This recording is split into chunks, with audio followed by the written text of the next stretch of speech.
All news BD চ্যানেলে আপনাদের স্বাগতম। শুরুতেই থাকছে শিরোনাম। দুদকের আইনজীবীর মুখোমুখি ব্যারিস্টার সুমন। বিস্তারিত থাকছে ভিডিওতে।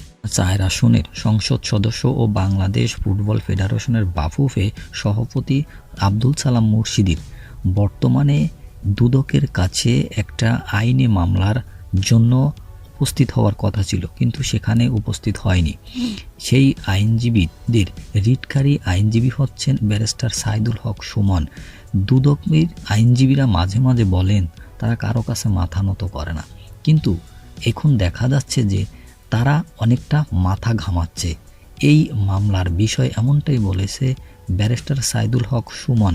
তিনি আরও বলেছেন যে বাংলাদেশ ফুটবল ফেডারেশন বাফুফের সহসভাপতি কি করে এত টাকার মালিক হয়ে গেল এবং বিদেশে তার কোটি কোটি টাকা রয়েছে সে বিষয়ে আমি জানতে চাইলে তার আইনজীবীরা তেমন কোনো প্রশ্নের উত্তর দেয়নি এবং বলেছে ওটা তাদের পারিবারিক টাকা এবং সম্পত্তি।